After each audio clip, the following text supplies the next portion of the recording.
Well, thank you, Melania. And our country is truly blessed to have this magnificent and very caring First Lady. They love her. Every time I get up and make a speech, they say, "We want our First Lady." I said, "What the hell? I'm not good enough? I'm not." But thank you very much. Great job. And it's great the work you do in so many ways. This afternoon, I'm delighted to sign a historic executive order building on the Fostering the Future initiative to make America's foster care system better, fairer, and more effective than ever before. And it's been effective, but it's moving in a very strong direction.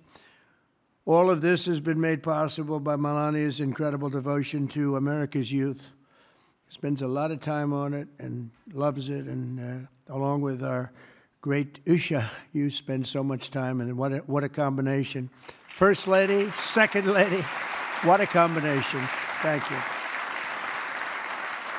They do a great job, the two of them. They're amazing women. I want to thank Vice President J.D. Vance and Usha. Thank you very much. Vice President, stand up, Vice President. And he did a big thing today. He's going to be on television tonight with the legendary Sean Hannity, so everybody has to watch. I'm sure CNN loves this advertisement, but he will be. I heard it was a great interview. And Secretaries Scott Bessent. Scott, thank you very much.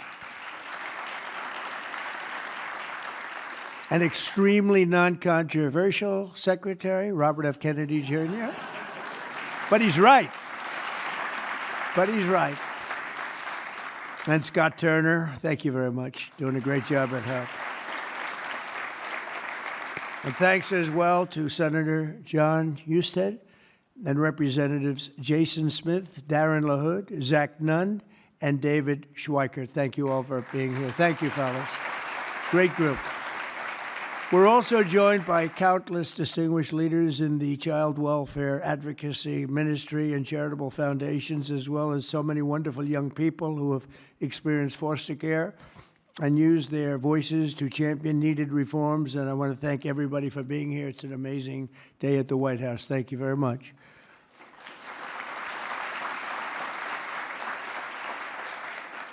And right behind me, by the way, in about 2 years from now, we'll use a much bigger room because we had to turn away a lot of people. And it'll be right here. This will be the entrance. That's a knockout paddle. It's called the knockout. It looks pretty nice right now, but it's going to look a lot better in a little while. And we're going to go from this room into a room that seats a few more people, and it's going to be beautiful. But I just noticed I happen to be standing here, Peter, and I thought I might as well get you a shot right now, a nice, beautiful shot at the future entrance to something that's really become very popular, the ballroom. They've wanted it for 150 years, and they're getting it, and they're getting the best. It'll be the best anywhere in the world. Each year, more than 15,000 young people age out of the foster care system, and unfortunately, too many struggle to become self-sufficient. The order I will sign in a few moments will provide vital new resources to help young people transition out of the foster care system and live a very happy and a very successful life, very, very successful. With this order, I'm directing the heads of the key federal departments and agencies to establish a Fostering the Future program in coordination with our wonderful First Lady's office. They're coordinating, and they've already been coordinating for quite some time, and I think I hear it's going really well. You're going to have some, when she gets involved in things, it works, I can tell you that. Under this major new initiative, great American companies and institutions will be signing a pledge to invest in teaching, training, and mentoring America's youth who are transitioning out of the foster care system. This will help provide jobs, education, and personal development opportunities to fantastic young people who truly need and deserve them, and they're going to get them. A terrific example of the impact these programs can have is Eric Alvarez from Omaha, Nebraska, who is with us today. Where's Eric? Where is he? Stand up. Good-looking guy. Good-looking guy. Eric and his siblings were placed in foster care for a year when he was 9. He entered the child welfare system again when he was 15, and today he credits a mentoring and mentorship and work experience program for foster youth with helping him to finish high school and start his adult life, and he did really well in high school, by the way, really a great student, but he starts life on the right foot, right, wouldn't you say? I mean, I think you better say yes, otherwise I'm in big trouble. Otherwise, I'm all by myself up here, Eric. That would be... I hear you're doing incredibly. Now, after graduating from the University of Nebraska and interning for Congressman Don Bacon, Eric is pursuing a master's degree at the George Washington University, and he is a cadet in the Air Force ROTC who will be commissioned as an officer upon graduation. And Eric, I just want to say, great job. You've really been outstanding, and I think that's probably why you were chosen out of so many people. You've done a fantastic job. Congratulations.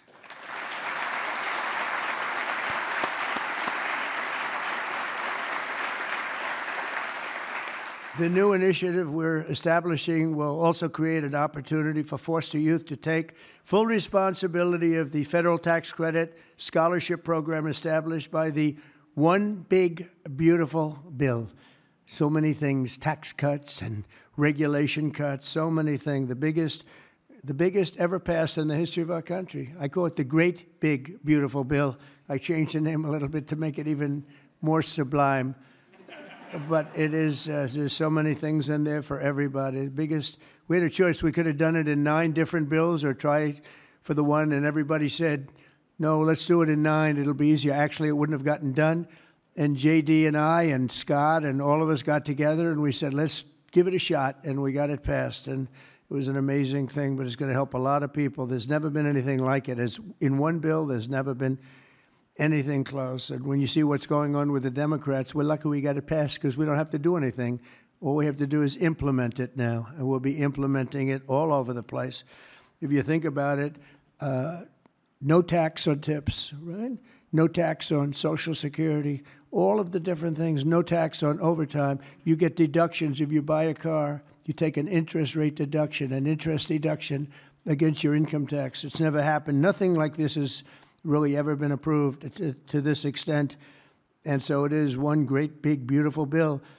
But using the tax credit will expand occupational training, education, and financial literacy programs for the foster youth and make it possible for more of them to attend the school of their choice. Choice is a great word for a lot of reasons, but it's a great thing with education. And we'll also create the new Fostering the Future online platform to help young people find the access and really get great housing, very, very important and beautiful housing, health care, and other resources available to foster youth and those transitioning out of foster care. And we think that's going to happen with many, many people, many more than you have right now. Under the Trump administration, we believe that every American child deserves a safe and loving home, and we're determined to support the amazing families who help make that happen. And we have some of those families in the room today, and I just want to thank you all for being in the White House. There is no place like this, and we want to thank you very much for being here. Great families. Thank you very much. Faith-based, thank you.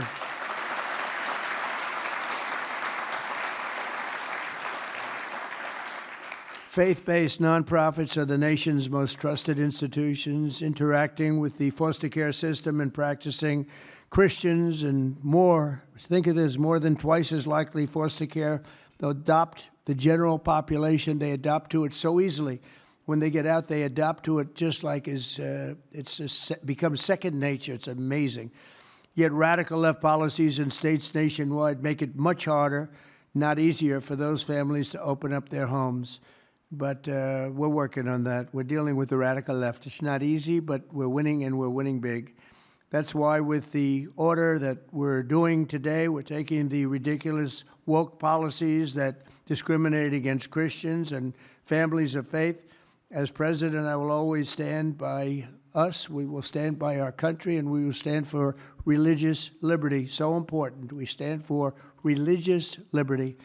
The Bible tells us, thank you. Thank you. The Bible tells us that one of the measures of any society is how it cares for vulnerable children and orphans. So important, and it's so big in the Bible. So as we make America great again, we are going to protect American children in foster care, and we're going to ensure that They will never, ever be forgotten. These children will never be forgotten, and they're going to grow up to be unbelievable, strong, smart, wealthy, productive citizens. So once more, I want to thank Melania for the great job she does, not here only just as First Lady. She's a great First Lady. And I want to thank you very much, honey, and the Foster families and leaders here today. You're very special people, and we're going to work together, and we're going to have some absolutely incredible results. Thank you all for being here. Thank you very much. Thank you.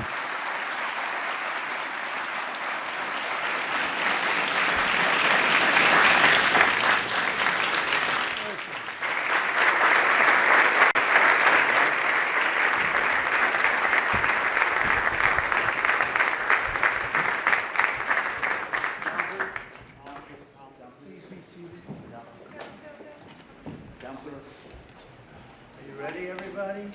This is it. Too late to change after. Should we sign it? All right. Susie, do we sign this? Good. You